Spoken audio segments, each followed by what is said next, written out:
So I did want to let you know there is a strong chance. It's pretty much like at about 85% right now. That within the next 6-ish months, we're going to be creating a new division in our workspace, and I will be managing said division. Okay. So there may be some changes in my availability. Gotcha. We will see. Okay.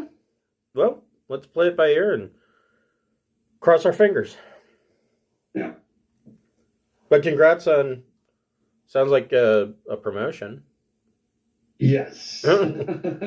I'm already doing like all of the work that is associated with said promotion without the benefit of the extra pay. So. Cameron says she cannot join the Skype call. Uh-oh.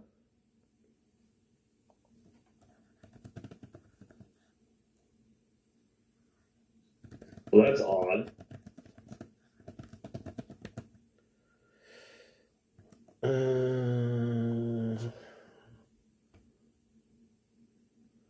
now it's still listed under participants still, so.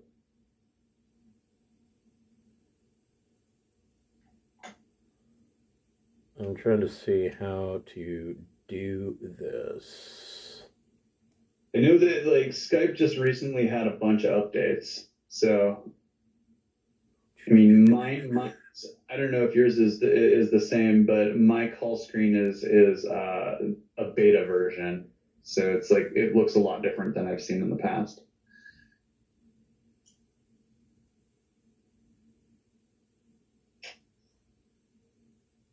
Cameron Winston unavailable.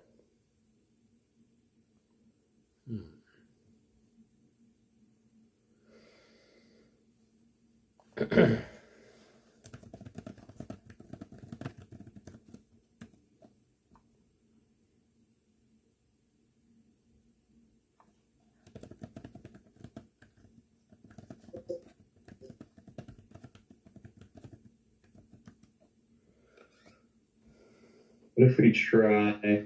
So you said Cameron? Yeah. Let's see. Let's try this. Same with Carrie. It gave her an invite to start a call and then kicked her out. I'm okay. So Cameron is marked as unavailable. Right. And I'm calling Carrie right now as well.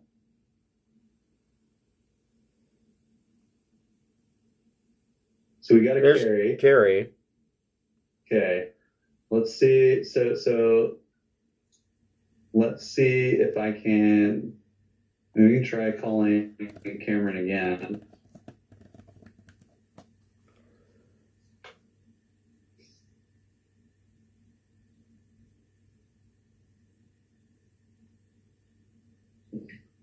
Nope. Interesante.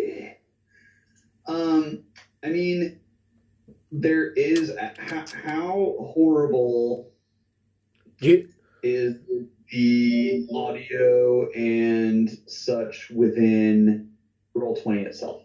Terrible, like unusable. But do you have? Hold on here. I've got Discord as well. I always feel that Discord is exceptionally better when it comes to doing these calls. See, I do not. I find Discord is okay for doing video gaming, but its audio quality and numerous other features are complete garbage. Like its microphone detection is simply terrible compared to Skype and Microsoft Teams. But we may not have a choice. Hold on here.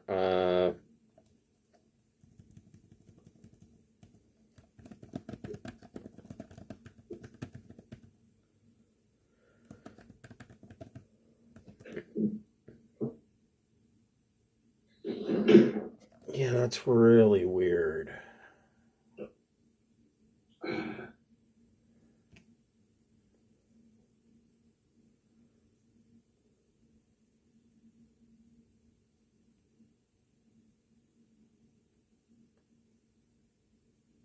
Try one more time.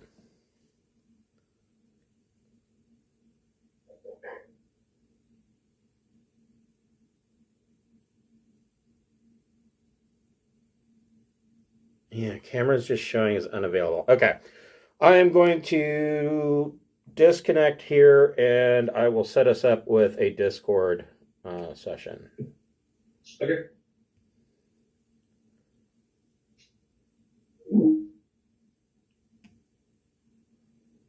That is very strange.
Hello, Carl.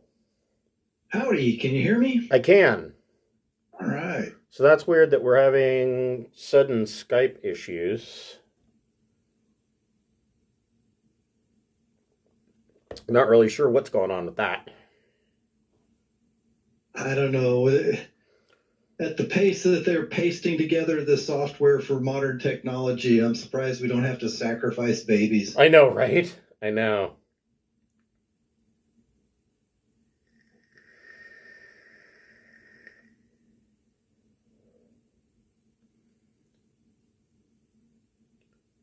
Hopefully everybody else can get it taken care of as well. There's Cameron. I'm going to join because I don't remember my old account. Well, I can hear you.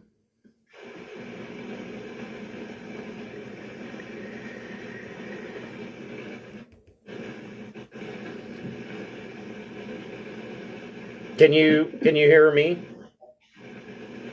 Yeah, I can hear you. Okay, good.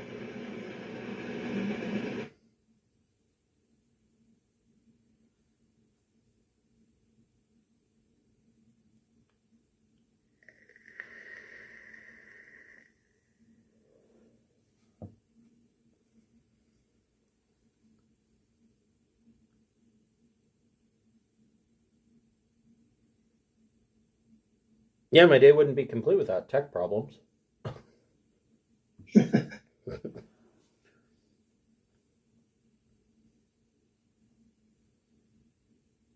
Well, on the plus side, we can post pictures and GIFs into the Discord. Yes, you can. Yeah, feel free.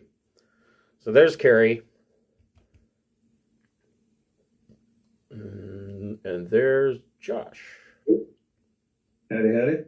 All right. So it looks like we're here. I haven't heard from Corey. I'm assuming that Corey is still in the process of moving. I know that he, poor guy, they were having trouble. They had to move a couch up 3 flights of stairs. So, Ugh, barf. Yeah. I'm like, man, I do not miss that. I mean, pretty much just moving ever sucks, but 3 flights of stairs is excessive. But welcome to the Pirates of Drinax. We'll be picking up where we left off last week. These guys are going to be, they have docked their ship at the Skull, which is a artificial moonlet that artificially orbits Thieves, and it is where their Thieves shipbuilding and it's basically their high port. And they've got shipyards and things like that. Up to 2,000 tons. They can build anything up to 2,000 tons. And then you take an orbital shuttle down to the surface. Now, usually, if you have the proper codes, you can land on the surface. But your codes are expired. Which is fine, because you needed to upgrade your ship anyways. And so that is where we will be picking up.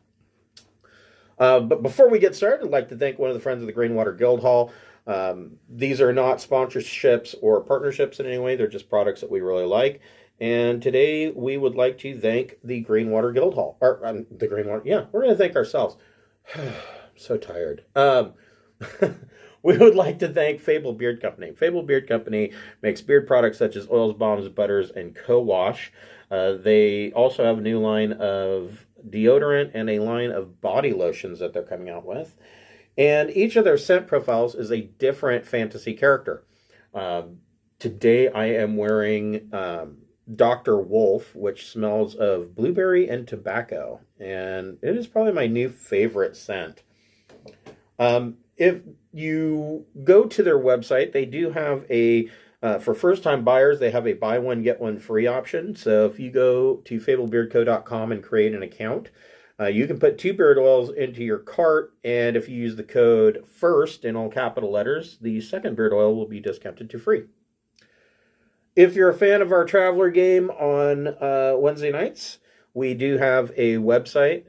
You can find that on the Twitch page. If you scroll down, you should see some tiles there. If you don't see the tiles, click on my profile image and they should pop up for you. Each of those tiles will take you to these people's websites.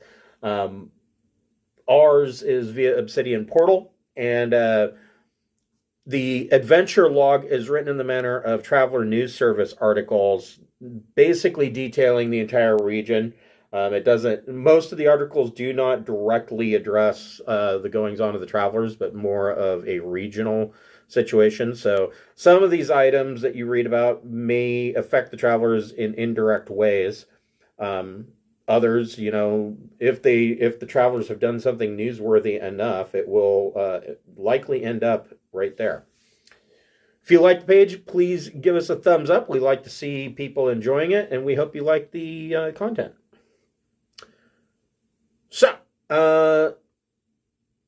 So yeah, you guys, your ship is in the shipyard, and the decision was that they're upgrading the turret with the missile rack in it.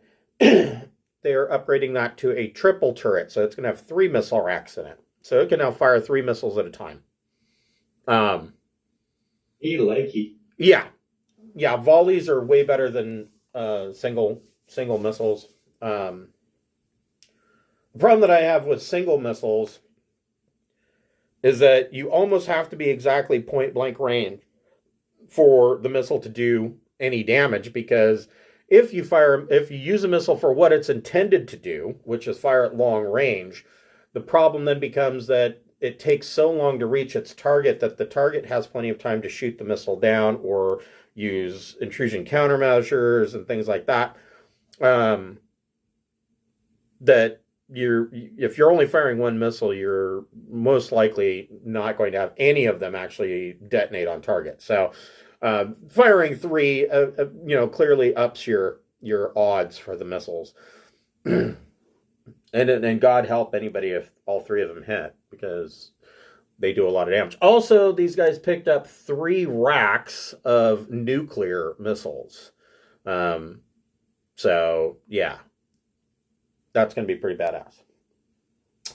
But while the work is being done, you've got these 2 Mad Max punk guys that have basically spent the better part of 2 weeks getting blasted, and a short amount of time they were locked into their quarters.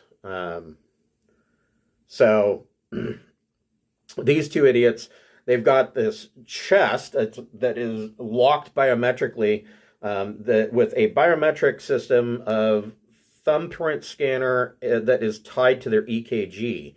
So, obviously they have to be alive in order for their thumbprint to work. And Bjorn scanned this chest, cargo crate, whatever you want to call it, and it found that it is full of high-grade platinum. Well, not high-grade platinum, just platinum.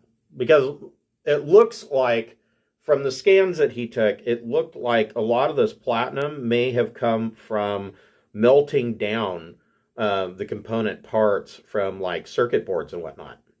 So they salvaged a lot of ships and a lot of technology in order to get this platinum. And I mean, some of it. The rest of it, who knows where they got it. They probably stole it. But anyways, these two guys are here to purchase technology and weaponry for Chief Hannigan's tribe. And you guys are kind of here to help facilitate that because the Augments have no experience navigating this kind of deal on Thief. Their whole thing is to go to a planet, raid it, steal what they want, and kidnap some people that can read, and then that's it. And so they are completely ill-equipped, and so that's why you guys were hired. You do have a name, one Varuk Nirgal, is some kind of weapons dealer / info broker, and he lives here on Thief. But you don't know much more than that about him. So the orbital shuttle, the shuttle leaves the skull and comes down, and this picture here, this is what Thief looks like. So this long, tall tower in the middle, Ching-Shi, Beth, and I believe Keith was with us. They've been here before. This is what is called the Grand Hotel. And this whole area up here is the upper city. The upper city is very corporate and business like. Clean halls, clean streets. Everything's connected by people movers and walkways. So Thief, as you're coming in, you see that Thief has an environment very much like Mars. It is covered in this fine red sand. The one benefit of it is that Thief doesn't have a whole lot of weather going on, so you don't have these huge dust storms kicking up. But sand is a constant problem. It gets into everything.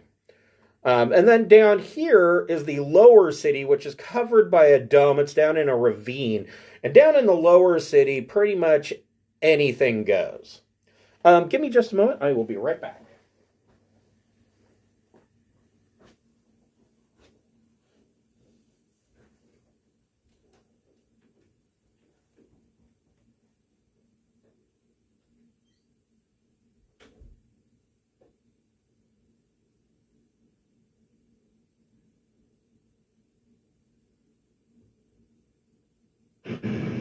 So I had a thought about how to keep them out of trouble, maybe, is to have one guy not with the case and one guy with it, and then that way they can't, like, point guns at us and force us to open it kind of situation. I don't know. It was a thought I had.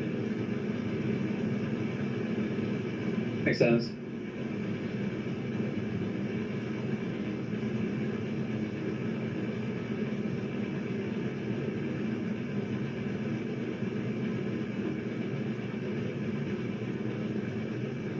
Carrie, are you muted?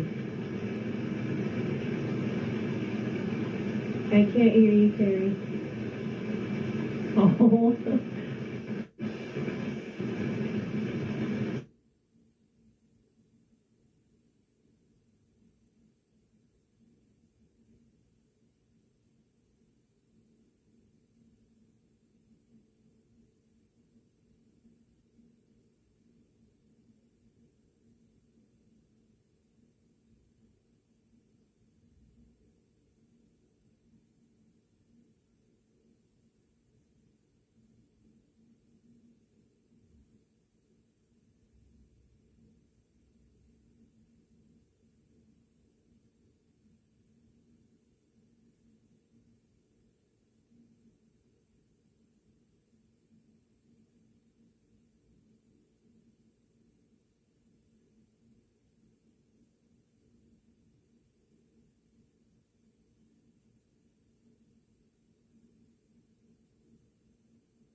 I will say that is very strange. I have never had issues with Discord. I use it on the regular. Sorry, Cody. Yeah, it's always worked for me too. And I like that, like, within Discord as well, you have the option, like, you can be like, oh my god, you're so loud. You can actually go in and you can manually adjust, like, the volume of individual people. Yeah, I really like that part because Yeah. different people's hardware comes through differently. Okay, is it working now? Yeah, also. Okay, good. What I was saying was I'm more concerned about the two guys like getting drunk and in fights rather than necessarily turning on us. Like, I don't want them to have gotten wasted and us have to like fight our way off Steve because they started a fight.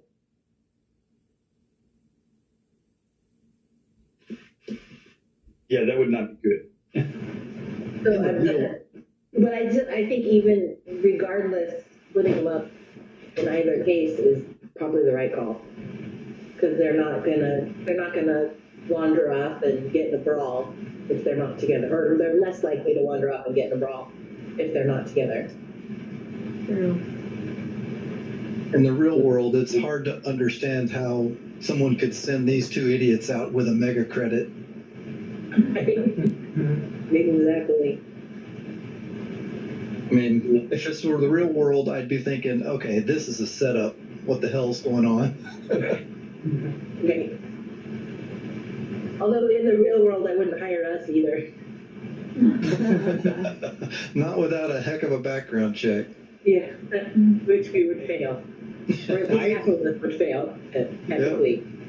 Mm-hmm. Well, I've seen every season of The Real World, and totally fitting.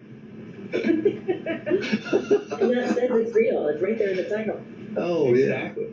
So clearly, yeah, for sure.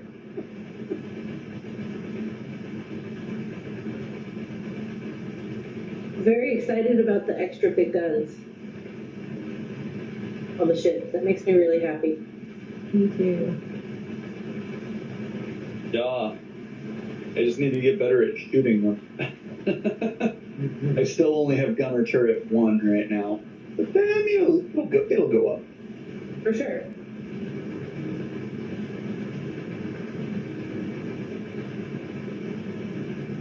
So I am now almost 4. I am 3 hours and 56 minutes into my spring break. I have already taken a nap. And had to remind myself to put pants on before I came on camera. So I feel like things are going well. Right on. I need a nap. A little late for that. I know, I'll have managed to mess up my sleep schedule on day 1. Usually it takes a day or 2 before I'm nocturnal, but I managed to do it in one fell swoop.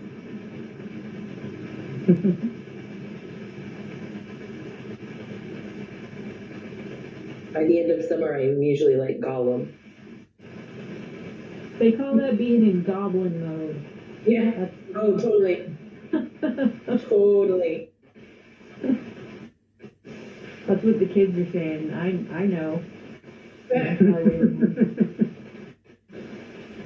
Speaking of goblin mode, I looked on the Wizards of the Coast employment opportunities given the acquisition of D&D Beyond.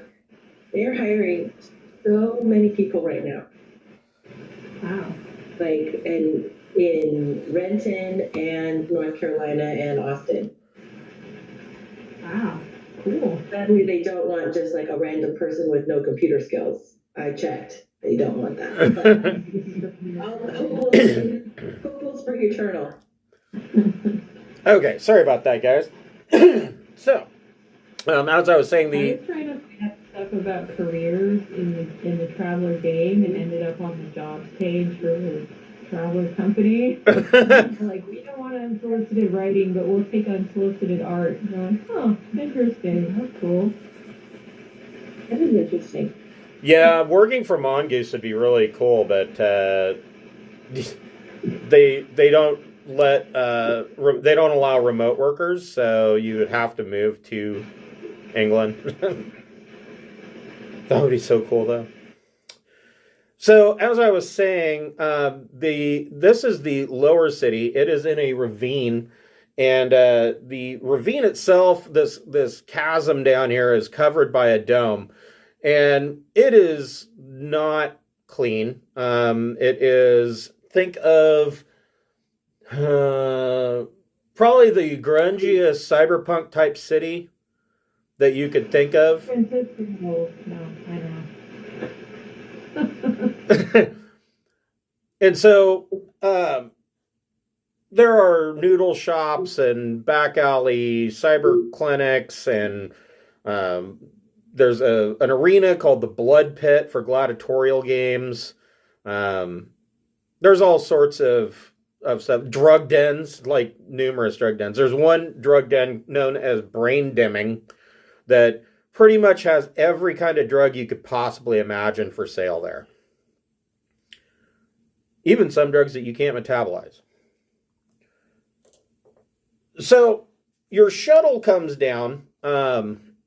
This is another picture of the lower city as seen from the there's a scrap yard there called the Scrap Heap that deals in junked ships. And so the shuttle brings you down to the upper city and docks you. This is a map that shows the upper city and then the lower city below it. As you come in for a landing, so you come in down here. These are the landing pads. Each of these areas, they are covered by a black dome. So the shuttle comes in for a landing and the dome shuts. And the biggest reason for this is to discourage, if not outright stop, any kind of spying from overhead. So even if a ship were to take pictures of the landing pad, all they would see were these black domes. They wouldn't be able to see the individual ships that are parked there. And as you step off, you are as the door opens and you step down, you see a one of three widows come up to you, and I will show you their picture. I think I know it's in here.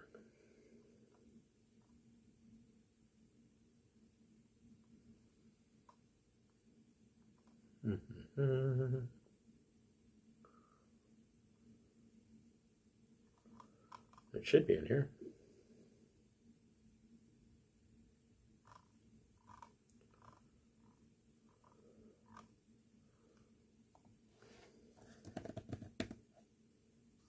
There we go. So this is what a widow looks like, and most of them. So the three that approach you, they don't all look the same. They all look very, very similar, though. And as you look around, you can see some that are identical.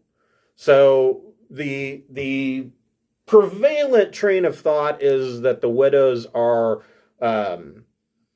genetically bred clones, heavily cybered up. And she comes up to you and she says, "Hello, welcome to Thieve. Welcome to Thieve. The laws of the upper city is the law of the lords. The law of the lords applies in the upper city, and anywhere in the lower city where you see that there are red flags placed.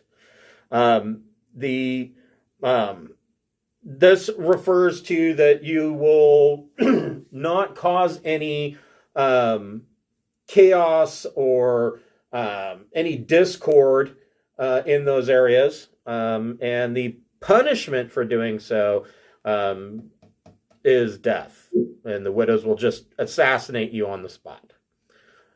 She says, in the lower city, a different law applies. It is the law of the streets, and this applies to anywhere that's not covered by red flags. And essentially the law of the streets states that no weapon will be carried that has the capability of punching a hole in the dome. And if that rule is broken, or God forbid that you fire such a weapon and the dome is cracked, the penalty is also death. And did they give any kind of a definition of what that limit is? Pretty much, pretty much you want to avoid anything bigger than like a sidearm. I mean, a laser pistol is fine, even a Gauss pistol is fine, but your assault combat rifle, or, you know, a laser rifle or a Gauss rifle, and anything bigger than that is going to blow a hole right through that lid. Are we being searched or anything? Nope. She just states the laws, and then she says to Captain Beth and Ching Shi, she says, Admiral Dorokin would like to send you, Captain and Ching Shi, a special invitation to dine with him tonight at the Rose Pavilion.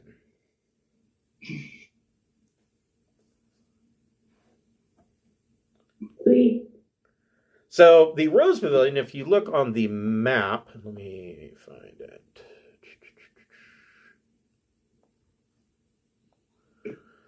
So this is the Grand Hotel. And then right next to it here is the Rose Pavilion. And Rose Pavilion is a very high-end, fancy restaurant. And the booths in the Rose Pavilion can actually be sealed off for complete privacy. They're soundproof and the whole 9 yards.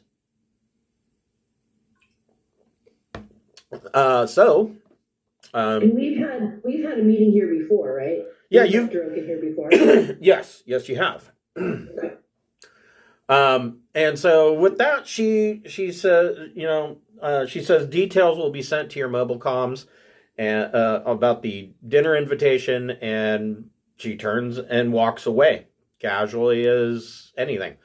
You notice all of the widows are wearing these large black peacoats, and they look like they are a bit oversized so that they can conceal all manner of terrible weaponry under this coat.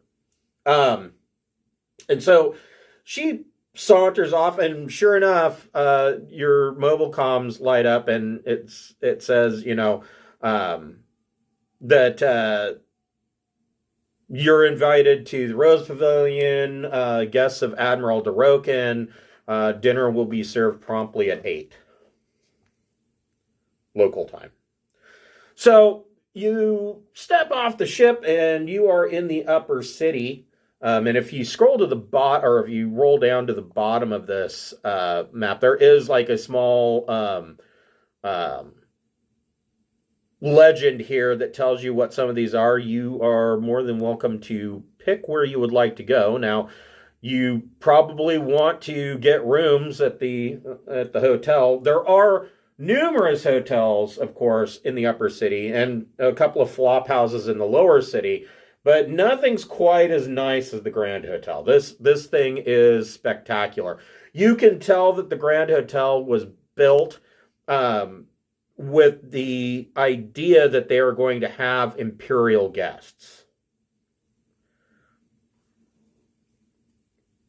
So where would you like to book your rooms?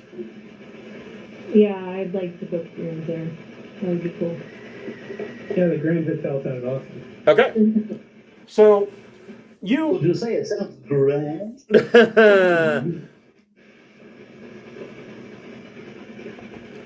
I am interested in how, like, where have we put the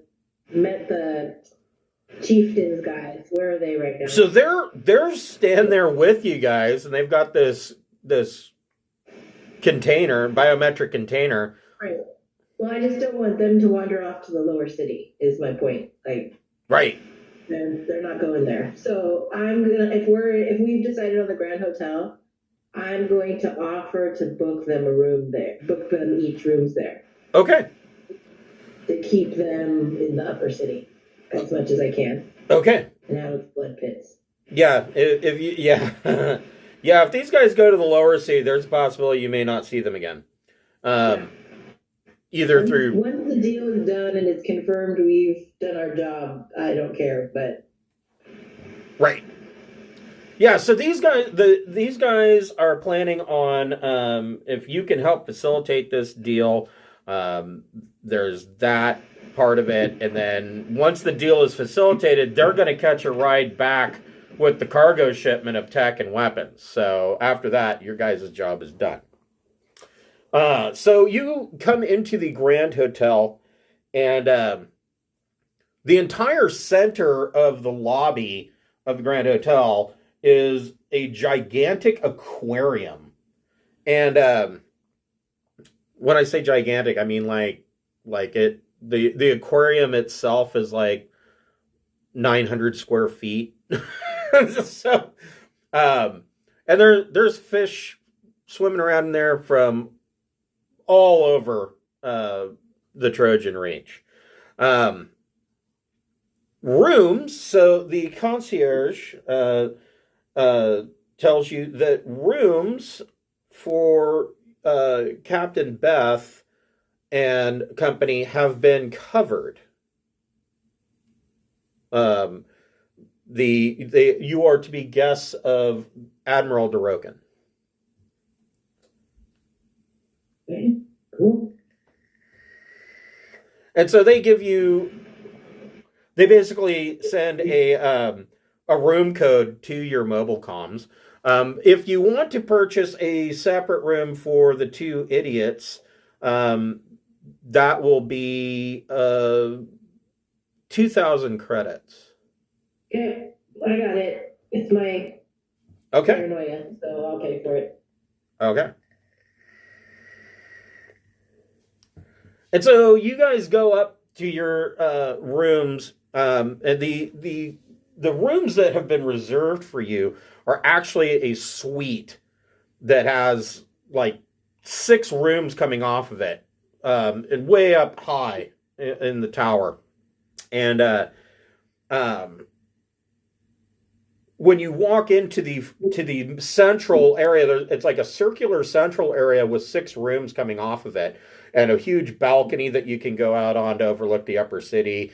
And there is a fully stocked bar. There is wine, champagne, and there is a bucket of ice with a champagne bottle sitting in it on the central table in this area. And you come in, and there is a note that it just says, "Best regards, Admiral Dorokin."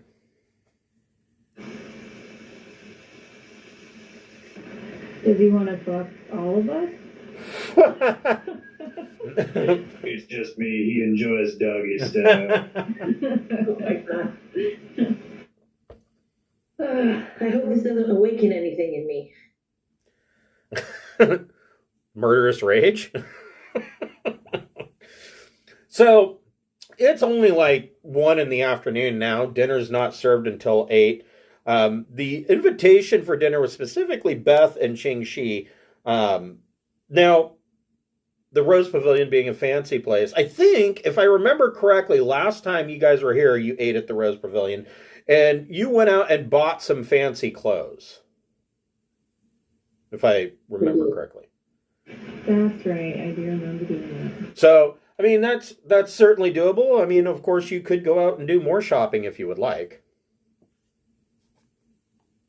What is the tech level of this planet? 15. Okay. Law level's like 1.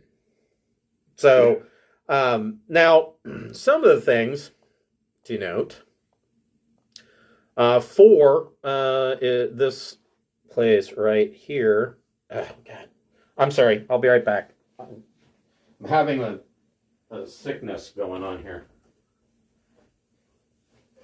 I figure we've got our fancy clothes from last time, and it seems like every so often when we hijack, we find some fanciness. So I'm just gonna bedazzle with what we've got. I don't need a shopping montage. I don't know about you. I want a pimp ass trench coat in as many colors as we can find. Okay, I think you should also get a large hat with a feather in it. Yes. And a walking stick. I don't know about the walking stick. Yeah, I don't know how well hat fit on my doggo head, but yeah, just poke some holes in there. Yeah. I really want a Mazer pistol, but that's tech level 17, so I don't think I'm gonna find one of those here.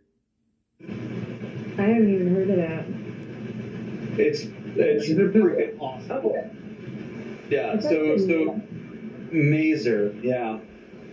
Okay, I was right. I did hear. Yeah, right. so yeah, the Mazer it is tech level 17, range 20, damage is only 3D plus 3, 12 round mag, but it is indefinitely charged. So as long as it remains undamaged, it will recharge itself in an hour. But it's 0G and it's AP 10. That's And pretty I want one that looks like a horrible revolver. We should open up the central. Do we have the central supplies in Yeah, that's what I got open right now. Essential supply. I do need a pistol though. It would be nice to have something to utilize other than my carbine. I was also looking at something that I could potentially find on this planet would be a personal defense laser, which I think would actually work pretty great.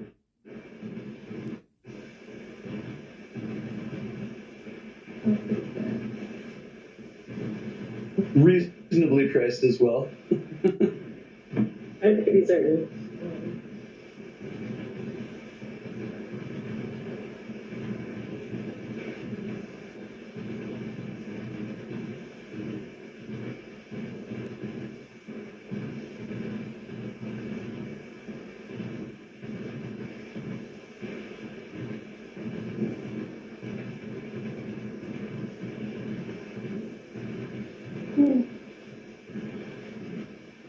I can't really remember why we talked to Tarokin before. What job did he give us before? He asked us to take out red thing. That's right. And then not come back, like. Yeah, now come back for a year. Yeah. And we did it. And I swear we suspect he might be part of the Imperium, but the proof's on his computer on his ship, and it's like, how are we ever going to get in there? Right. Okay. Yeah, it's on his spaceship. Okay. Spear gun. For underwater use. Well, there is that giant aquarium. So maybe it's really handy. Energy rifle, cryo rifle. Neat. Yeah, there's some pretty rad stuff in there. I mean, I would love to have like just a big baller slug revolver because it would be so fitting. But like I'm at 0 with slug weapons. Yeah, but Just like okay. seeing this like little like wolf man with like a heavy revolver just that would be I feel like that would look really cool. I was trying to convince Keith here to get the cryo rifle because You have to, if you're wearing any kind of sealed armor, like a battle dress, and you get struck with it, you have to make a strength check or be held in place for 1d rounds. It's a freeze ray. Yeah, that one is rad. That's cool. And that's kind of along the lines of why I wanted like the Mazer pistol, because I have a feeling we're going to be running into a lot more people with armor going forward, and that AP-10 is pretty freaking awesome. Yeah. But that's going to be a tough one to find. They might have it here. It won't pierce the dome, so they might have them here more than other places, possibly. Tech World. Yeah. Yeah, that's what I was thinking. Is our only other hope is Tech World. Yeah. So, did you guys find the girl in the session that I missed? No, we rifled through her stuff and figured out that the widows are probably from that school. So Okay. That makes sense. Oh, we still don't know where she is. No. Okay. They really want her back though, and it's full of slavery and it's a horrible place. Yeah, that's pretty Yeah. You learn a whole lot. I remember like that she's sending out coded messages, and then the all indication was that she was where Asaku and Bjorn started from, but then I didn't catch how it progressed from there. Yeah. Okay. So, my apologies. I've been gone for 2 weeks, so I don't know. Fair enough. I apologize. I ate something that didn't agree with me last night, and I thought I was over this, but evidently not. But by the time it's done, I'll have abs of steel. So, down here, to kind of list out, this is Kalos Shipyards. Kalos Shipyards is the company that you are dealing with currently up on the Skull to make renovations to the Capri Sun.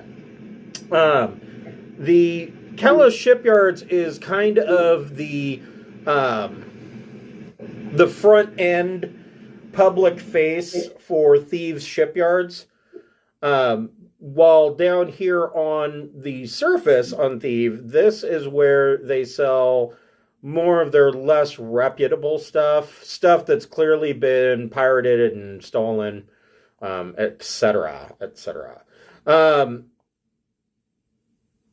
3 over here is the Cliff District. Now, the Cliff District, of course, is called the Cliff District because it overlooks the lower city way down at the bottom. The Cliff District is where pretty much if you're going to hire mercenaries or need to buy weapons or just want to hire an assassin, the Cliff District is where you would go. Now, the one exception to that is the Mergen Consortium, which is up here at number 6. They are their own mercenary company. They run a large office headquarters building here in the upper city. They pretty much they are an army for hire. They've got 2 companies worth of troops. And if you have money, they will travel and drop to any planet into any conflict zone doing whatever. 7 down here is so it's called the Ashardan Camp, and basically what the Ashardan Camp is for people who are down on their luck and just can't make it in the upper city. There is the Ashardan Camp. And the Ashardan Camp's kind of like a refugee area, more or less. But it is the last stop for a lot of people. If they can't make it in the upper city, the Ashardan Camp is the last stop before they end up in the lower city, which nobody wants. And then, of course, down in the lower city, most of it's run by blood gangs. But there are a couple of interesting places down here. There is the Scrap Heap, which is all the way over to the east. The scrap heap, like I said, it is a junkyard for old rusted out ship hulls. Some people are living in some of those ship hulls. And then 9, where is 9? There's 9. 9 is a place called Brain Dimming.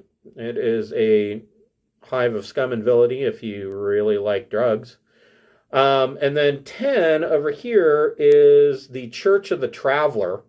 The Church of the Traveler is an interesting religion that believes that God is out roaming roaming charted space disguised as a normal savant.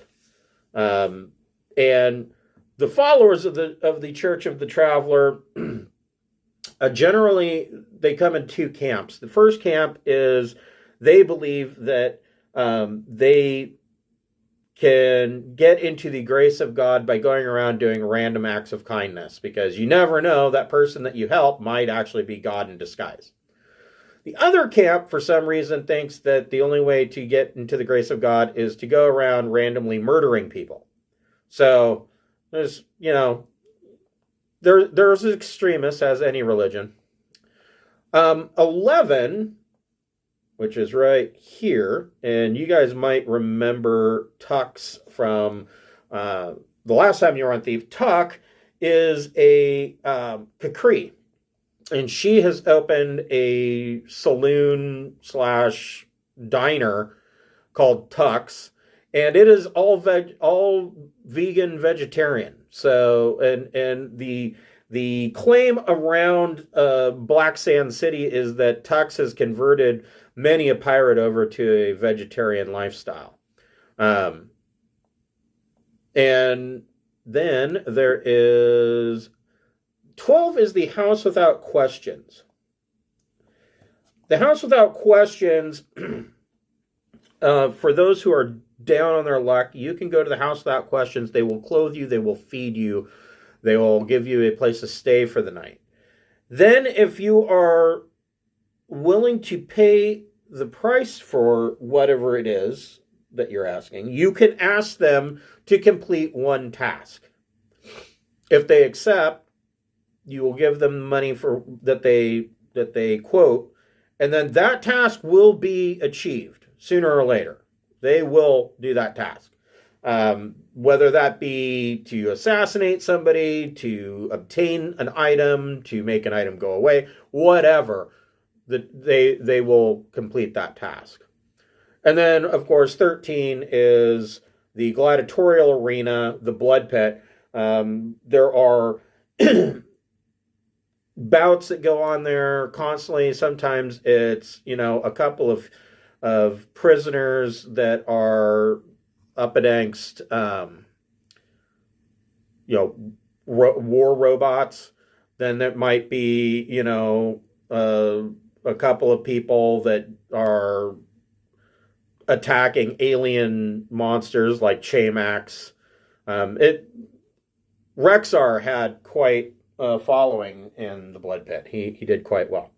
So that is your overview of things. Of course, there are numerous shops and whatnot, high-end shops in the upper city, clothing and weapons and whatever you would like to purchase. So where would you guys like to go now that you have rooms? I wanted to look for a cryo rifle. A cryo rifle? Yes. And I know this is a long shot. I will head out with her, knowing that that's what she's looking for. I'm on the hunt for a Maser pistol. Okay. I know that one's going to be a tough sell. Yeah. Let's see here.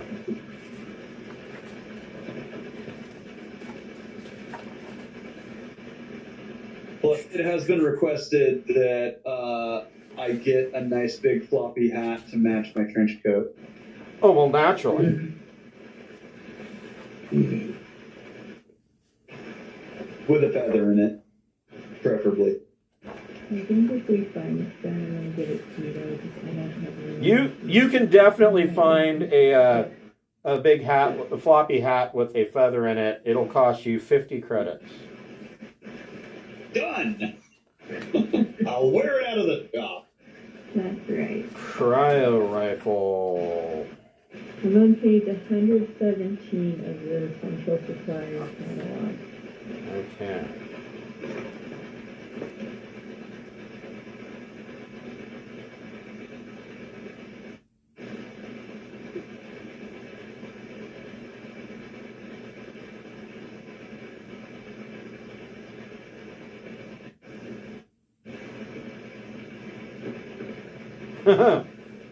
Yeah, I would let you purchase a cryo rifle. So 5,000 credits, and magazines are 150 a pop.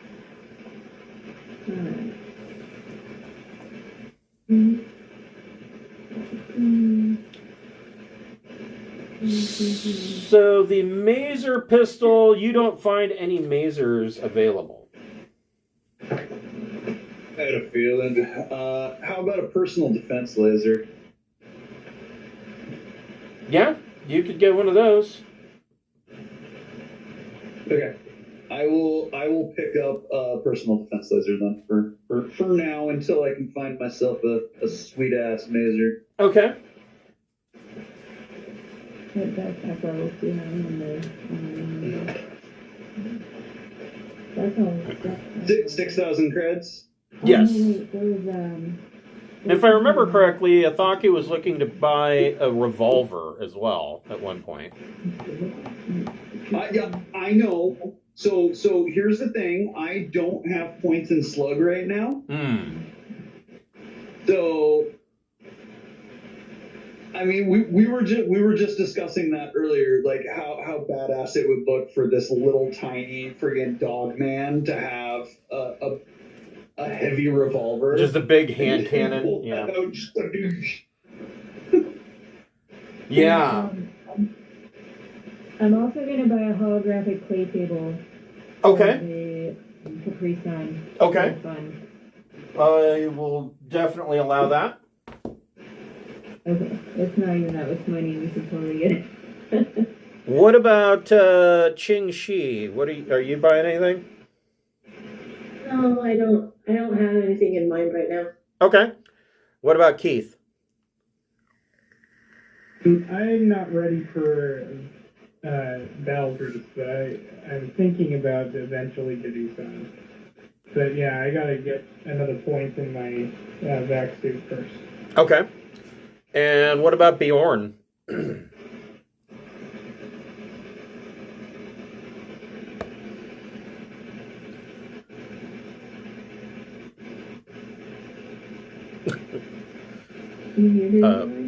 Are you muted, Bjorn?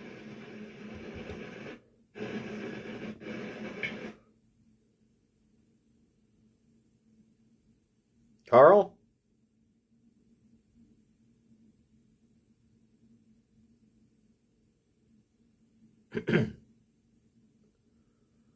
Okay, well, we will come back. We'll come back to Bjorn.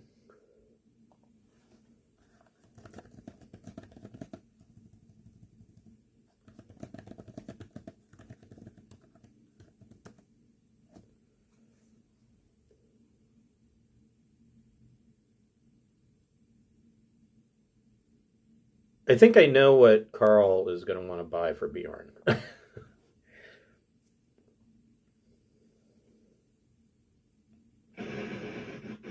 I think I'd like to get a snack at the vegetarian place since it's so long until dinner.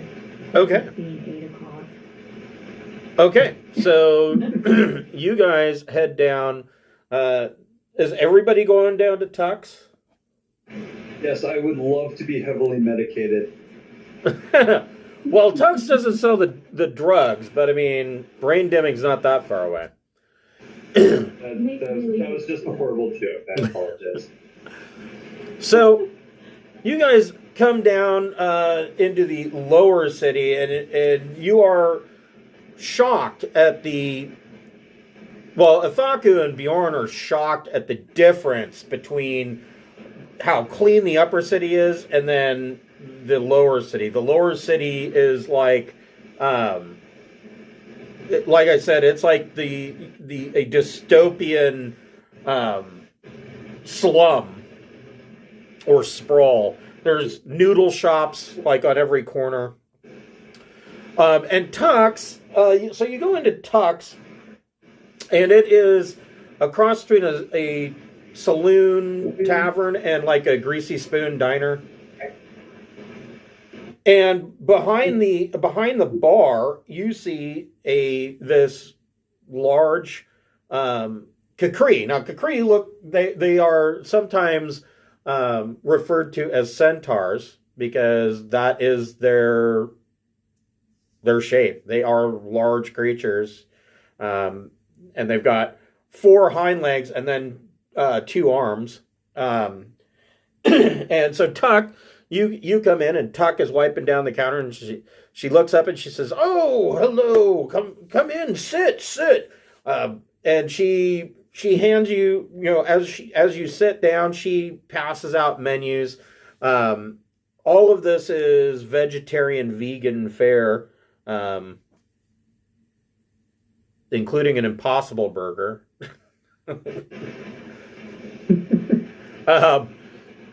And so, really good last what I remember is everything was great, so I thought it'd be a good place to catch a snack.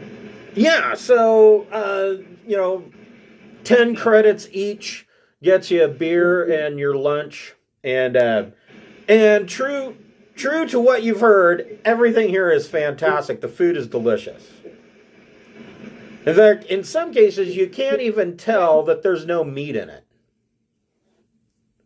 Athaku kind of scoffs at it initially,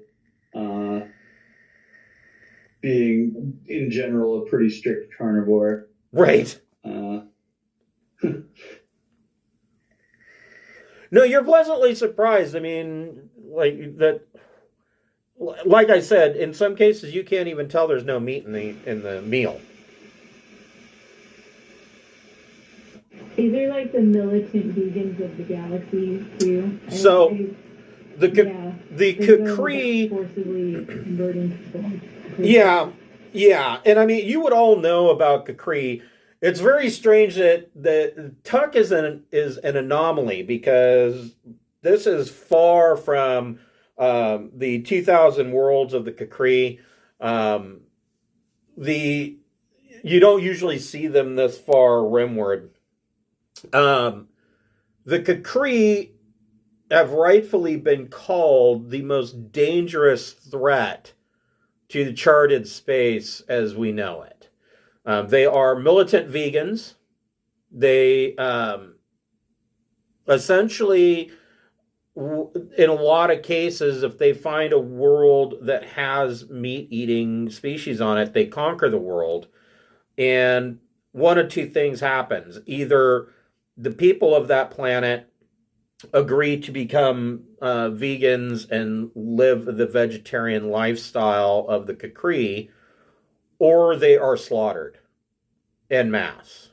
And the Kukri are very good at doing this. And they refer to, basically, there are Kukri, and then there are, everybody else is what is known as Ganak, which is basically, it can mean 2 things, either outsider or meat eater, and or predator. And so pretty much the Kukri mandate is to kill all Ganak. Well, Mama said could knock you out. Tuck seems quite friendly, though. You do know that Tuck keeps a auto shotgun under the bar for the rowdy types that sometimes wind up here down in the lower city. But Tux is located near one of the closest elevators up to the upper city, so they don't have as much of a problem here as in some other places in the lower city. Bjorn, are you back with us?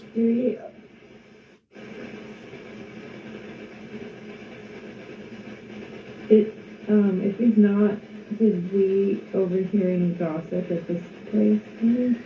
Yeah. Yeah. Go ahead and make either Streetwise plus Charm, or make Carouse plus Charm checks. Your choice. So, Chris, for me, I know I'm getting about 60% of what people are saying. Yeah. So if Bjorn's in the same boat, he just might have bailed because it's cutting in and out pretty bad. See, this is one of the main reasons why I hate Discord. Yeah. It might, and I know, like, I'm on a Mac, and I don't know if that, like, since Macs are not known for their video gaming prowess, I don't know if that has anything to do with it. You're coming through clear. I think that we're getting a little bit of fluttering coming from Cameron. Mm. Yeah, this is one of the problems with Discord, is that there seems to be more background noise with Discord. I don't know why. I mean, it's fine. So if I'm not ignoring you. If someone says something to me and I'm staring into space, please don't take it personally. I may not realize that you're talking to me. Okay. Yep. Same. So, Chris, did you say Streetwise plus what? Streetwise plus Charm or Carouse plus Charm. Your choice. Okay.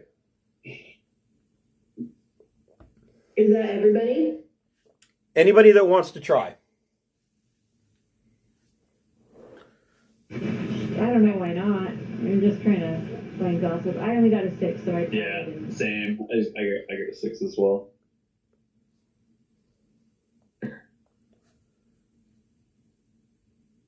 So you said Carouse or Streetwise, and then, but that's it, right? Right. Plus Charm. Plus what? Charm. I still didn't get it. Oh, Charm. Okay. So that's another one. I got 10. Okay. So, Ching Shi, you learn not really a whole lot about anything in particular, but you learn that Varuk Nirgal has his office down here in the lower city. And Okay. you're just sitting at the bar drinking a beer, shooting the shit with some spacer that's sitting there, and he says, "Oh yeah, Varuk Nirgal, his shop's just down the road. Say hi to his niece for me," is what he says. Okay. Hold on just a moment. Let's see here. So before we go any deeper into the city, I'm assuming our friends from another clan, Crazy Pants, are with us. I'm wondering if there's any way that I can have put like a found my phone on their hand terminals, so that if they do wander off, they can be found quickly. Oh, definitely. Or, like, and then drop a tracking device on them. Definitely. Okay. Yeah, you don't even have to do anything spectacular. You can just link to their mobile. I mean, I'm assuming that these two idiots have mobile comms. They're probably burner phones. But yeah, you can just link to their mobile comms and track them that way. I just want to be able to find them if they wander off. Right. As quickly as possible to avoid calamity. So they want to go to brain dimming. Yeah, exactly. They can go when we're done. Okay. So we can leave them there when they're done. Get them nice and dim, and then take them to fantasy. And leave them there. So Always the plan. So Qingxi, you now got a line on where this Varuk Nirgal is, and that means that you could potentially be done with these two idiots. I'm assuming you want to go back to the table and tell the rest of the group. Yeah, I want to tell Captain, somewhat like not needing to be super sneaky, but just pull Captain aside, and so that she can decide what she wants to do about that information. And because we've got a dinner plan at some point, so I don't know if we want to risk being late to the Admiral. Yeah, it's like To talk to Farouk. It's like 3:30 now. You've got time. The big case of platinum's at the hotel right now, right? No, these two guys are carrying it with them. Oh, Yeah. That's why we don't want them to go to Brain today. We'll never see them again. let's get this shit out of the way. Let's just do it. Okay.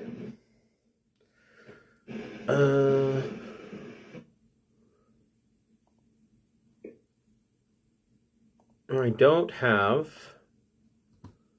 a battle map for this. But that's okay.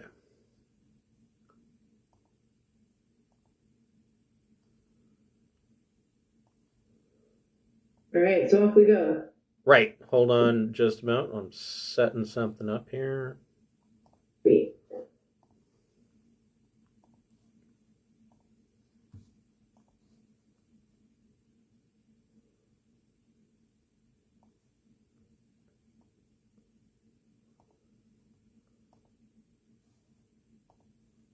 Carl, are you with us?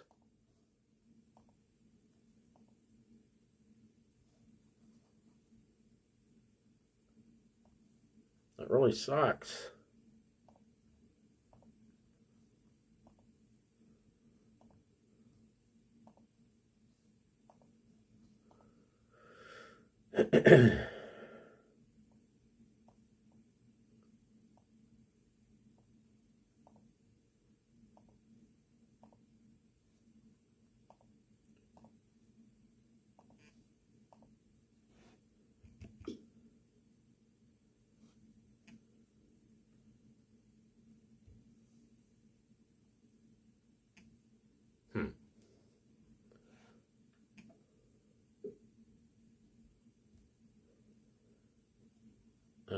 Hold on here.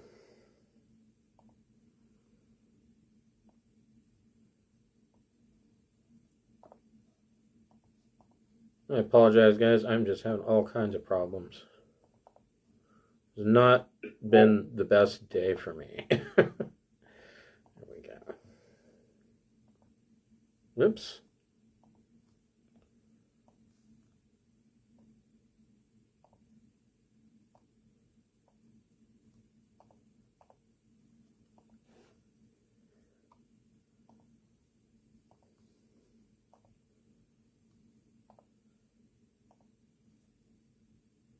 Okay.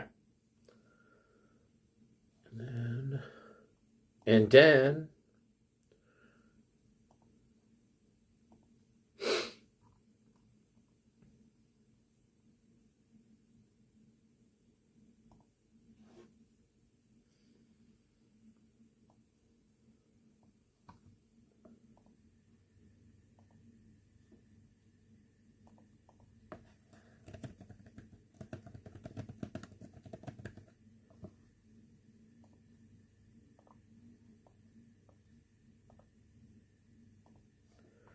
so as you leave Tux and you are walking over to Varuk Nirgal's office, which is like over here. As you are walking, everybody make a recon plus intellect check.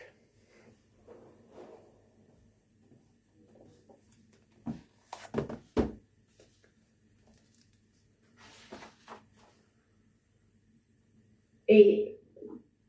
Okay. 13.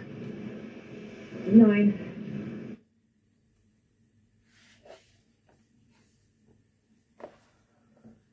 Okay.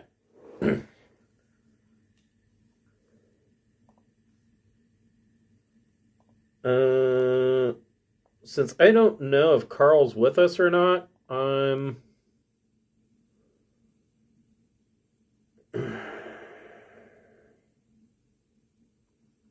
guess I'm just going to remove him. Because I'm not getting any response from him at all.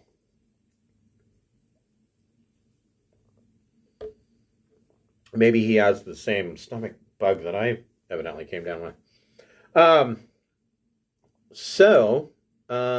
As you're walking, you're walking down the street, all of you kind of notice. So the two idiots that you have with you, this biometric crate that is full of the platinum actually has grav lifters on the bottom of it, because I mean otherwise it would be too large for these guys to carry around with them.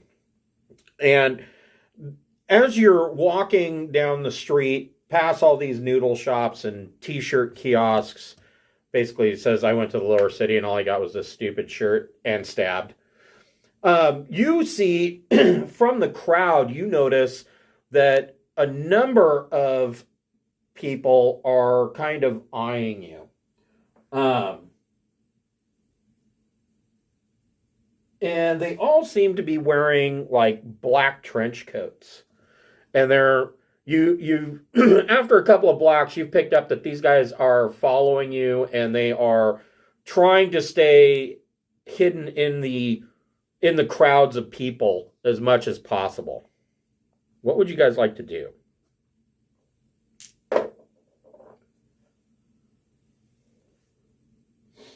So, noticing them, I will push my trench coat aside and place my hand upon my newly acquired personal defense laser. Okay. And give them a nod and keep walking. I'm gonna do what I learned to do in personal defense, which is turn to the nearest one I can spot and ask if I can help them with anything. Okay. And that starts... Like friendly, not in a challenging way, not in a scary way, just like, hey, can I help you with something? And that starts them off. Everybody roll initiative. I was so nice. I was polite. Yeah, but these guys aren't. Friendly. I was trying to help. So this is just 2 dice plus either your intellect or your dexterity modifier.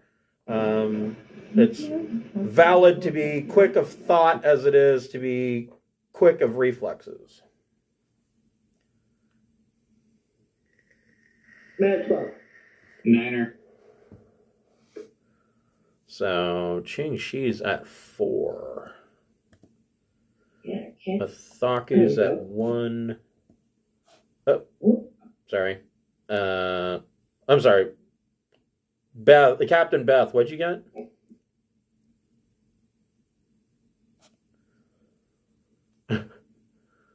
You got a 0?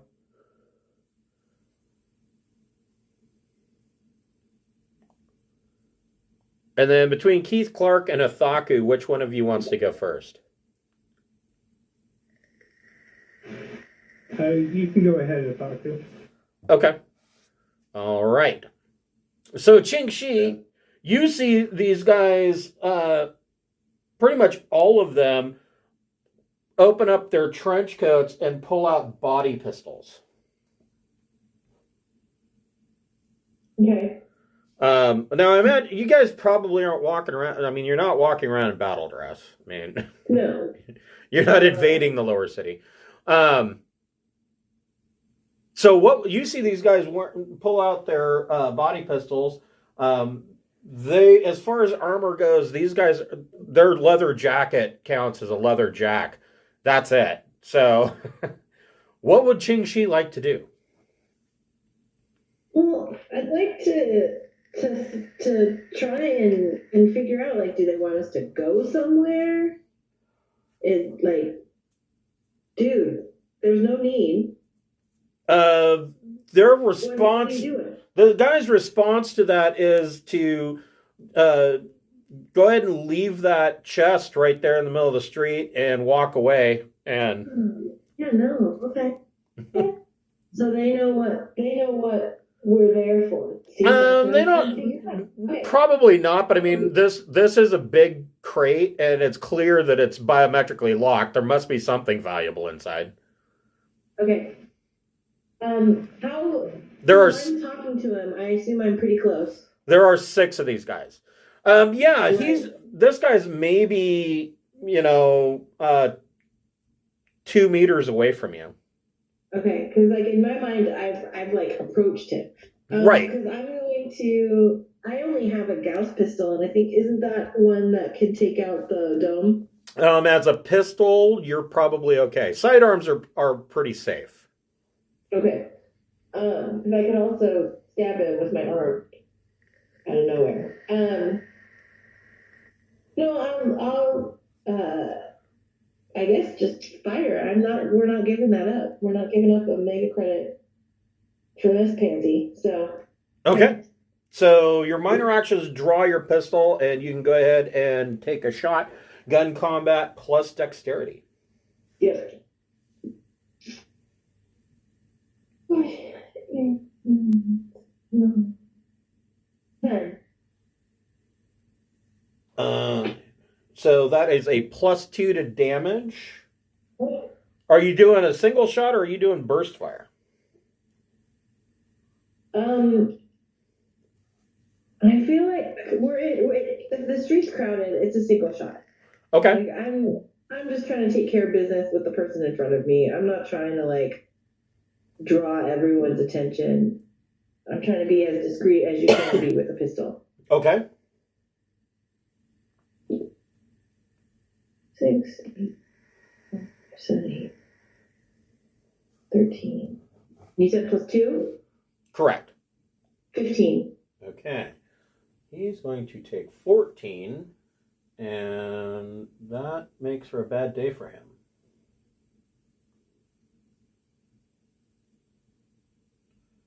So let's see here.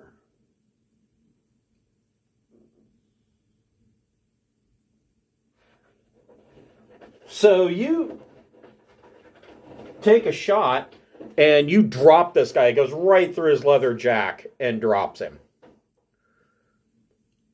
Athaku, what would you like to do? And as soon as Ching Shi draws and fires, people start screaming and running everywhere. So Athaku, what would you like to do? Understandably so. So as I said, I already had my hand on the personal defense laser. Yes. So I will whip it out, and the next closest to the crate. Yep. I'll take a shot at them. Go for it. So be gun combat plus dex. Okay, so that is 10. That is a +2 to your damage. Awesome. Oh, geez. I don't have 3D with me right now, so I will roll these and have them later.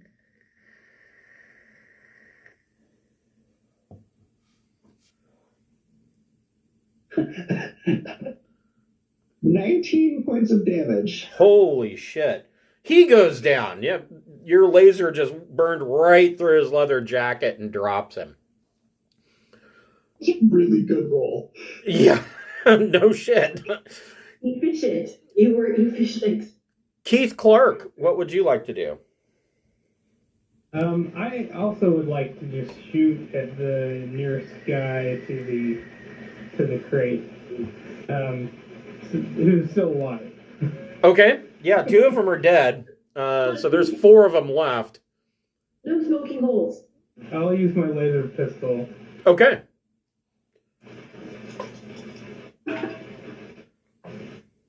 That is a 9.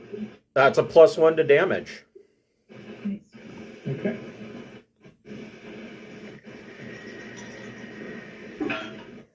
And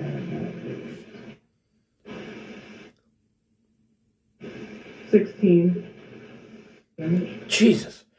And a third one goes down. Man. So there are 3 left. Yes.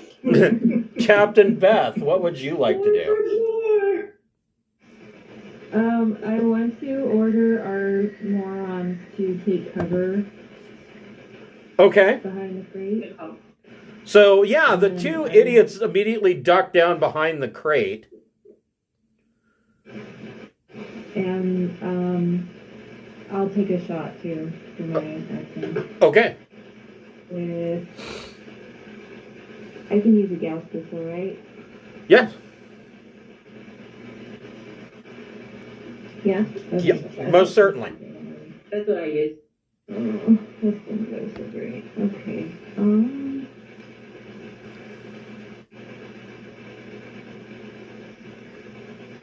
I got like 6.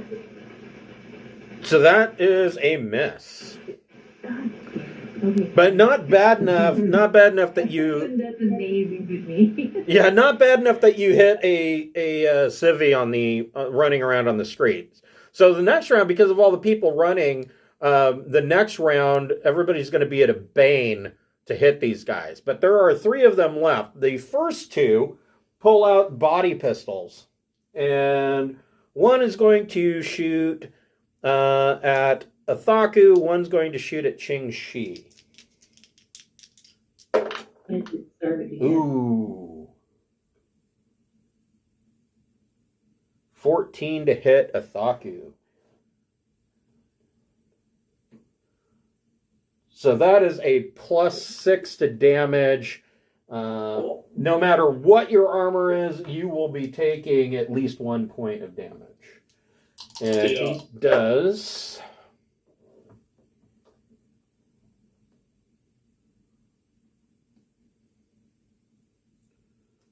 He does a total of 12 points. So I don't know what your protection for your armor is. Let's drag him somewhere. So it's Serum Carapace, so it is a +10. Okay, so you take 2 points of endurance damage. Okay.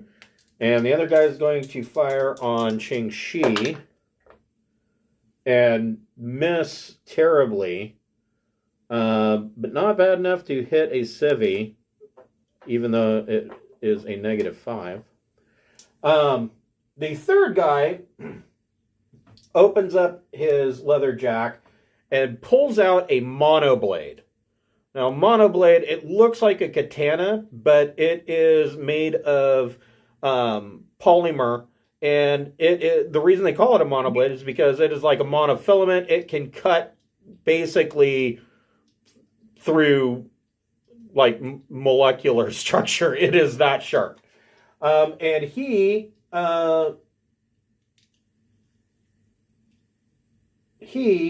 let's see, is going to step forward and attack Captain Beth.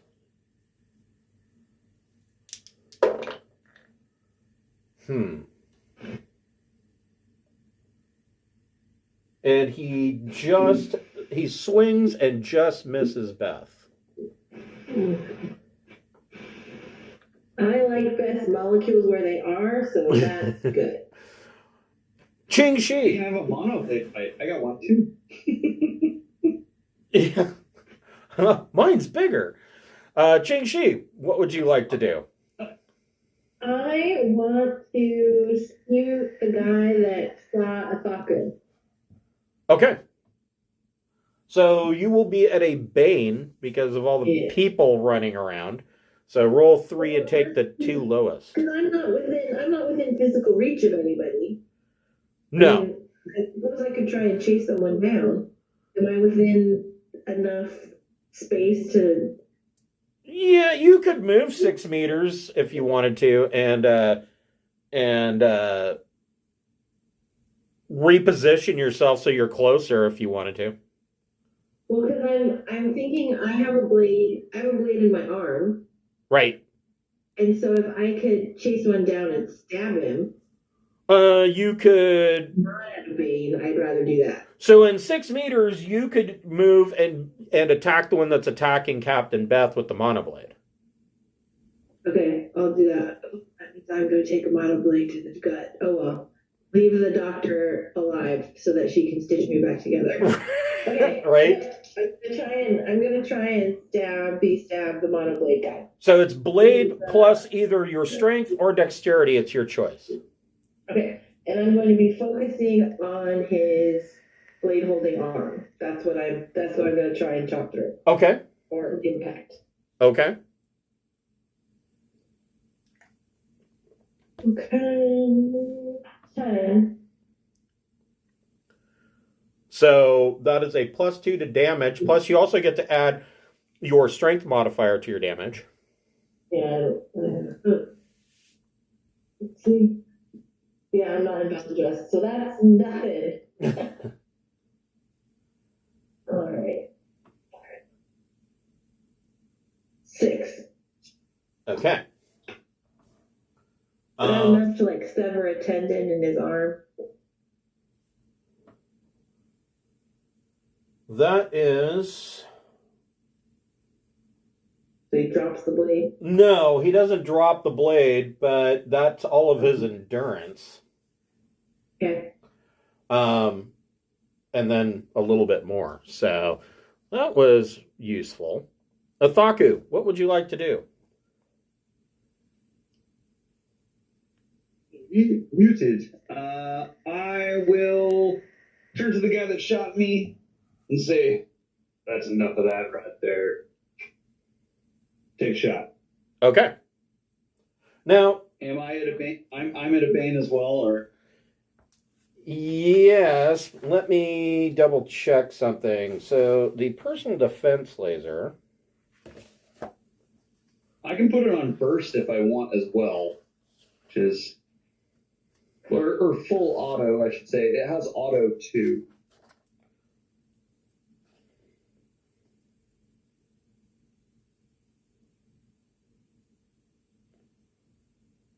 Okay, yeah. Yeah, it's got auto too. So, yeah. You could either do burst fire. You could do single shot, burst fire, or full auto if you wanted to.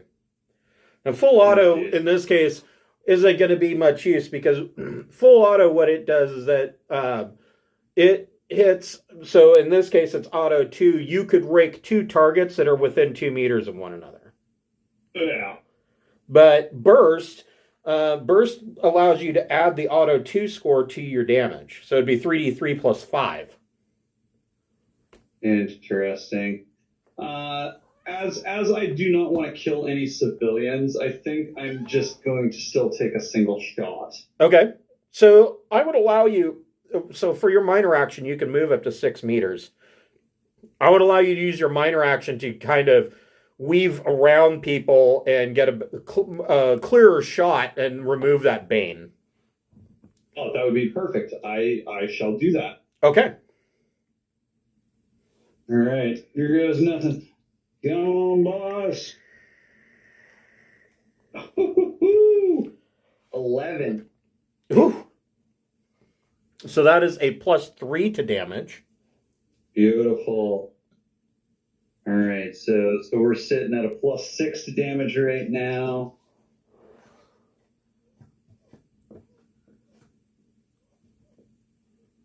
$19 again. Oh, jeez. So, yeah, you burn a hole right through him, and he goes down. That leaves 2 of them left. So I will kind of, after I take the shot, pull the gun back to my face and say, "What a purchase." 5 stars, highly recommended, would buy again. Yeah, exactly. Keith Clark, what would you like to do? I would like to, let's see, so there's the guy with the monofilament. He's in melee with Beth and Ching Shi. Yeah. And there's one other guy. I think I'm going to go for the other guy since they're already engaged. Okay. With the other guy. So, yeah. I'll shoot with the laser pistol at him. And I'm in a Bane? Yes, unless you want to use your minor action to move 6 meters and kind of weave through people so that you can get a better firing solution. I would like to do that, definitely. Okay. Okay. That is a 12. Ooh. So that's a plus 4 to your damage. Yeah, this guy's going to probably eat shit too.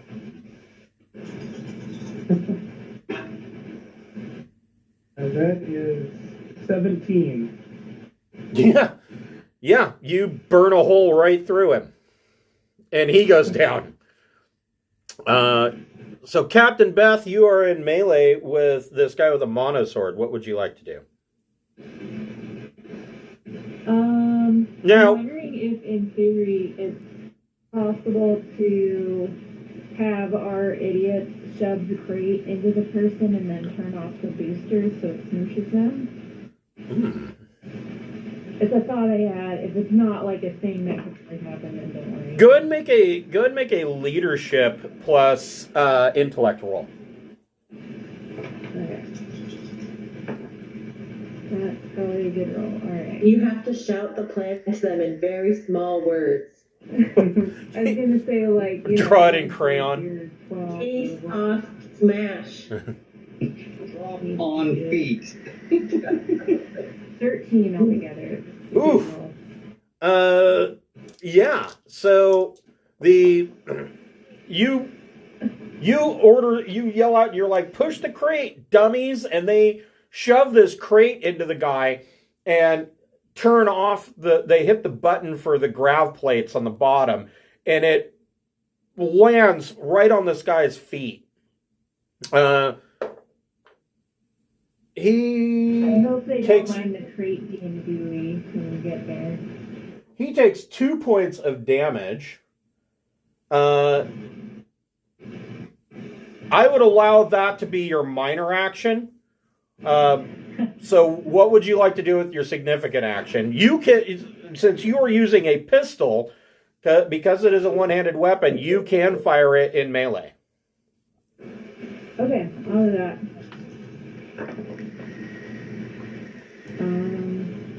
8. That's a plus 2 to damage. Okay, cool.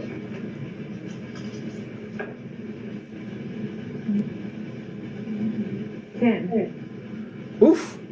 Or plus whatever. Plus 2. Plus That's 12. Sorry. Hold on here.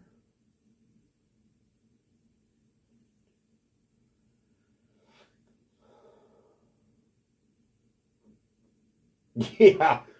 He goes down. He's not dead, but he is unconscious. All of the other guys are dead. They've got nothing left. This guy has got like 1 point of strength left. Wow. What do you guys want to do at this point? Wait, I really quick, as a free action, I want to quip about crushing his soul. That's all I needed right there. Okay. So you guys move on to down the street and basically just leave these guys here. And you're only maybe a block away from Varuk's at this point. And when you get to Varuk's, the entrance is actually like a beaded curtain, like with beads that are about the size of pinballs. They're glass beads, and they're like a mix of like a goldish brown and clear. They're that, 70s hippie crap. And you walk in, and there is like the place is filled with fragrant smelling hookah smoke. And the interior, he's got a red like shag carpet in his lobby, and there are these like goldish brown circular couches sitting around the place, and you see that on one table there is a hookah sitting there. And sitting on these couches there around the lobby area, you see 4 fairly scantily clad women, all younger women. Looks like they're in their late teens to early 20s. All of them highly attractive, barely wearing any clothes. And there's a 5th one that is behind a counter. And she turns around and calls back. There's another beaded curtain. And she calls back and she says, "Uncle, there are guests here." And you hear from the back, he says, "Oh, okay. And stepping out of this beaded curtain, you see a short bald man wearing round tinted glasses. And he walks with a cane. And as soon as he comes out of the beaded curtain, all the girls get up and they come over and they're kind of like fawning on him. And he goes, "Oh, yes, don't bother over me. And he tells you guys, he says, "Oh, these are just my nieces. They're very lovely girls." He says, "What can I help you with?"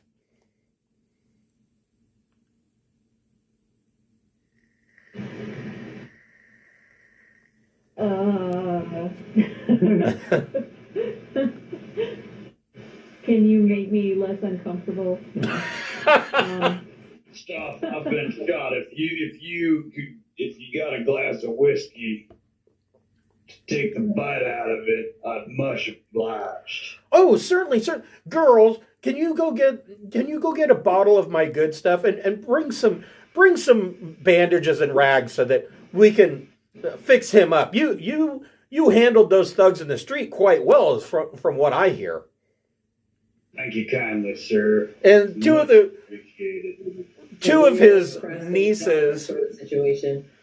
his nieces go and they come back with a really expensive bottle of aged whiskey and a shot glass for you, and they've got the other one's got bandages, and like both of them start like patching you up. Hold on here.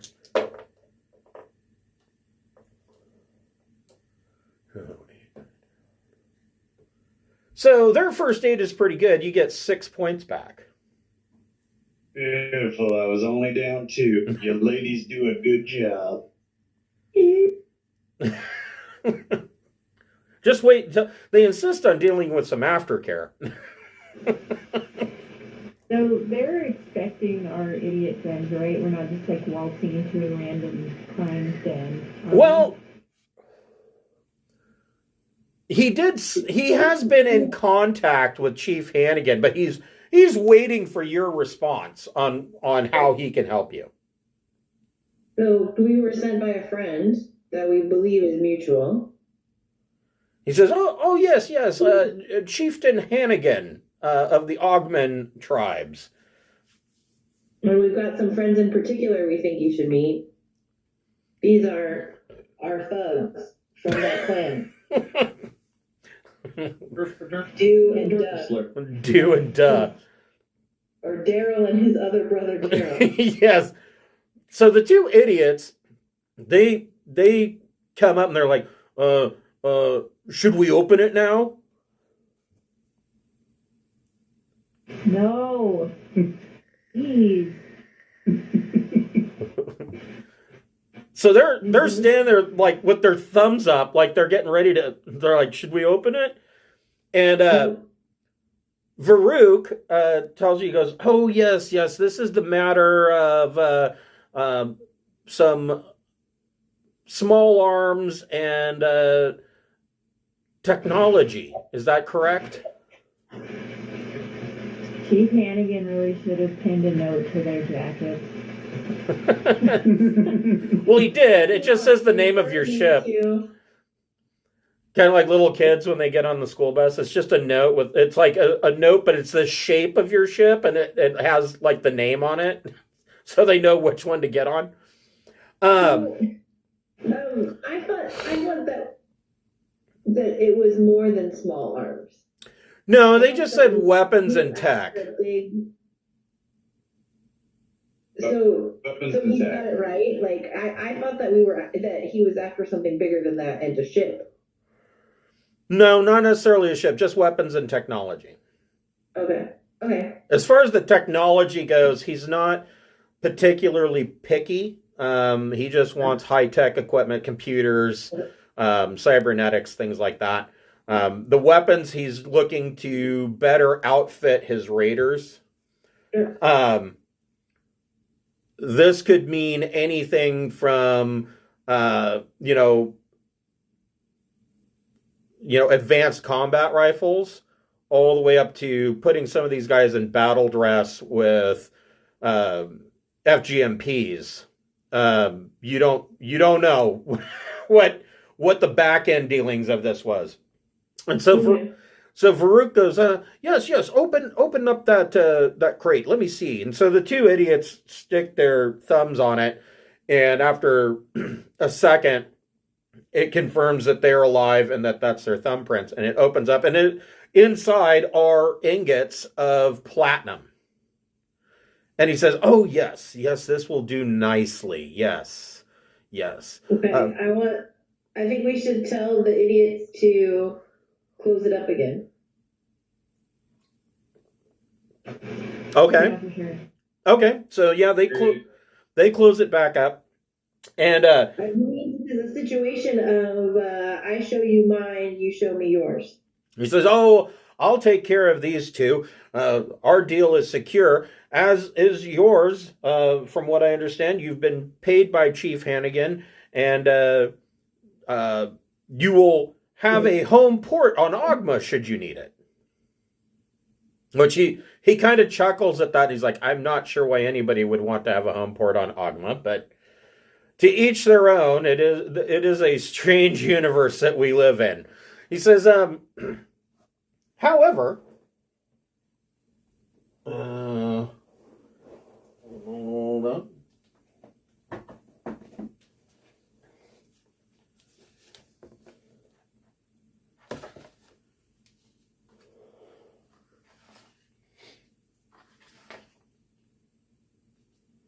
So they're going to get a ride home on the cargo ship. We don't have to take them?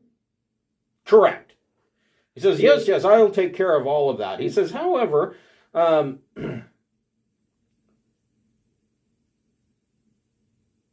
description here, he looks like a kindly grandfather with twinkling eyes, and his office is staffed by pretty young girls he refers to as his nieces. He says that a magistrate, he says, there is something that you might be able to do for me that should you accomplish this, I can certainly open up many doors here on Thief for you. What'd you think, it stir? Says, well, there's a magistrate on the planet Dolberg who ordered a collection of Aslan artifacts from a trader on the planet Salif. I know that the goods are being transferred on the planet Vume to another ship, and then being carried from Vume to Dolberg.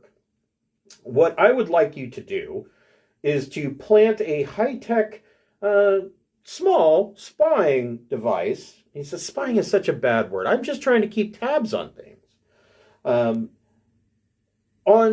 Place this device on one of the artifacts. He says, you can accomplish this any way that you wish. He says, would you... What's in it for us? He says, as I said, if you do this job for me, I'm certain that I can open up many doors for you here in Thief.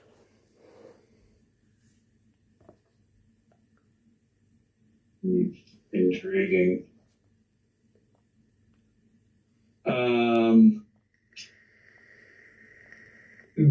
Would I, as an investigator, know anything about kind of like these types of transactions? This perhaps this conglomerate that is transporting these items. Well, first of all, and Rexar would be the first to tell you, but Rexar's back on the ship currently. That, while not technically illegal, the selling of Aslan artifacts is highly black market. The Aslan would certainly frown upon this. And it really depends. So. Well, it really depends too on where these artifacts actually came from. It could be the Aslan could feel anything upon, frowning upon it to outright declaring war because these artifacts were taken from one of their shrines. You don't know. So if he has information that could set the Aslan on these people, that might be more valuable than the artifact. Possibly. If he wants to destroy him, I guess. That could be the reason for the spying device. That could very well be the reason for the spying device. And we'll put it on the to-do list. I will show you the map so you can see where this is all happening.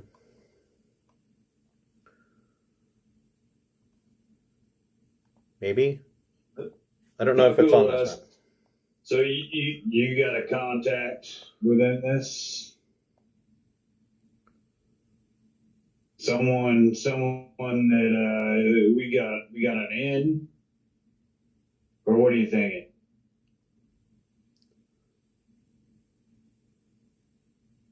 Well, he basically tells you that it is entirely up to you how you deal with it.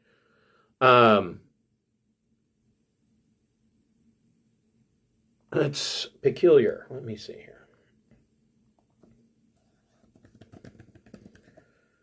I'm not even sure where these planets are. Let's see.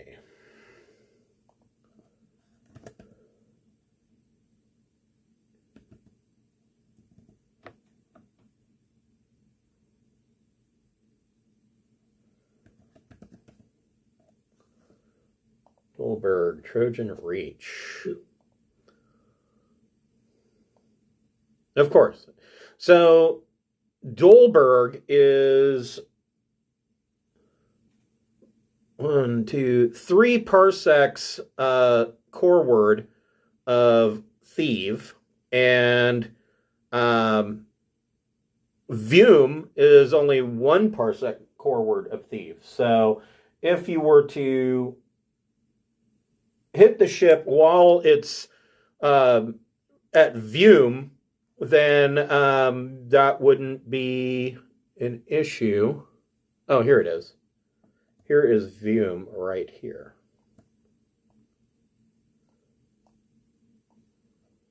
Now, and Dolberg, you can just see the edge of Dolberg. Yeah. So, I mean, that's barely out of your way. We ought to try and look into surveillance equipment then and see what we can learn, because I don't know a whole lot about it. Agreed. Is he going to give us a specific device to install, or? Yes, he gives you a small.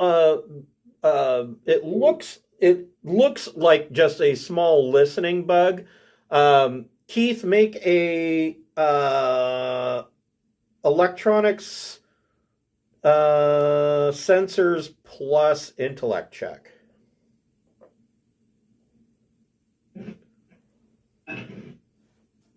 Is there aiding in this game? Can I aid him on that? Sure. I got an 8. What did Athaku get? I got a 9. Okay. So between the two of you, you kind of look over this device. You realize that this isn't just a listening bug. It does do video as well, but even more so than that, it looks like this thing has a... it is running an expert program that allows for very limited artificial intelligence to hack into a back door into their servers wirelessly. Can we just keep it and not do the job? Same thing. I was like, "Ooh, that's baller." Sure, we'll pillage the the shrine and sacred objects. Yeah, he doesn't want you to pillage it. He just wants you to go. He just wants you to go put this on one of the artifacts, and then you're done. And he says that he will open up many doors for you here on Thief. Sense motive? Yeah,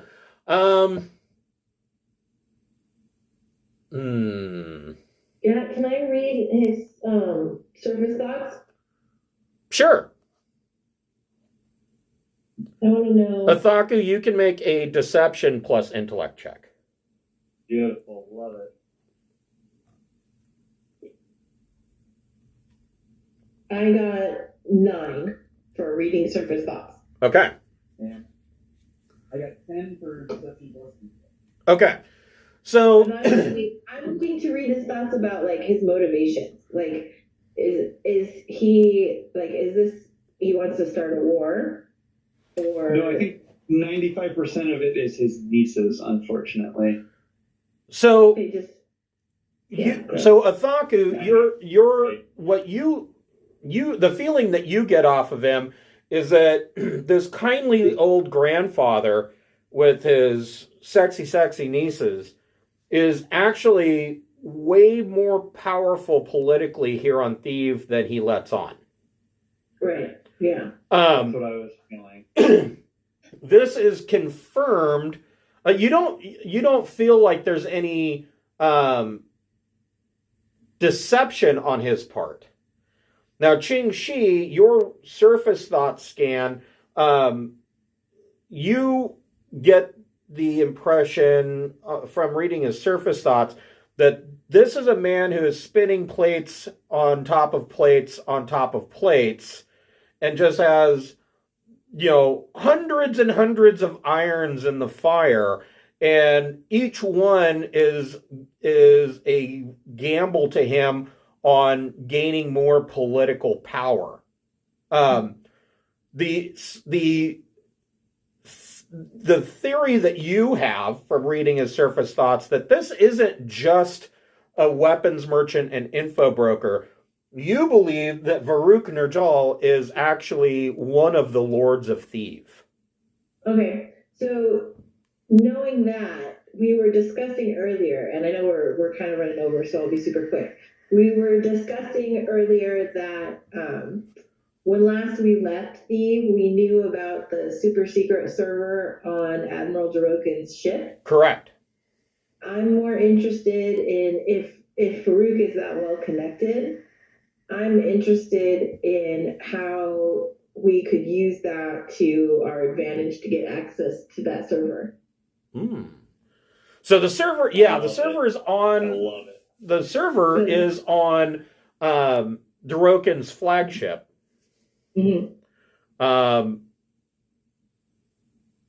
mean, do you want to come right out and ask Varuk about this, or do you guys want to discuss that possibility in the future? I don't know. I guess one thing I'm wondering is like, are the different Lords of Thieves adversarial? Like, is there someone who wants to be the head of Thieves, or are they like a tight knit group that works together? The Lords of Thieves are kind of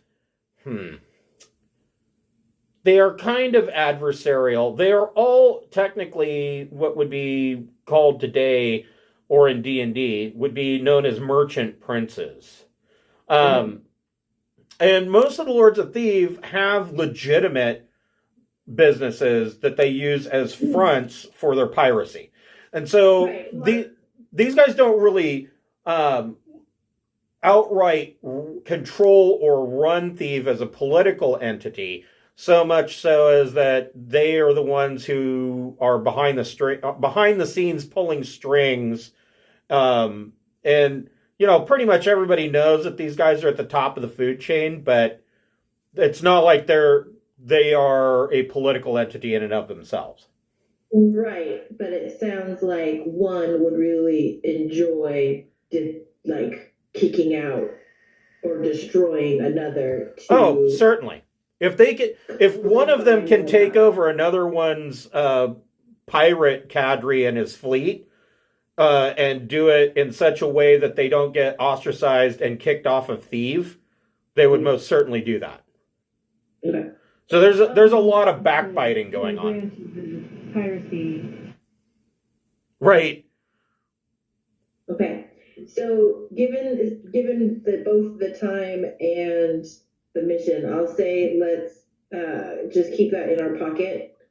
We can decide next week if we want to make that advance prior to heading to whatever it's called, Dolberg, yeah. Or Vume, rather. Volm or whatever. Boom. Before we can decide before or after next time. Okay. So we will break here, and we will pick this up next week with your dinner at the Rose Pavilion with Admiral Dorokin, and you guys can discuss how you want to handle the spying mission in that time. And none of us are getting as drunk as we did last time. Right. Oh, I am. They don't want me there. The last time we were on Thieves, it was you. I'm sure they don't like the wet dog smell in the rose. So. Oh, right. Yeah. All right, you guys. I will see you next week, and hopefully we'll be able to get past some of these tech issues and get Carl back on board. Sure. Yep. Have a good night, guys. Thank you. Bye.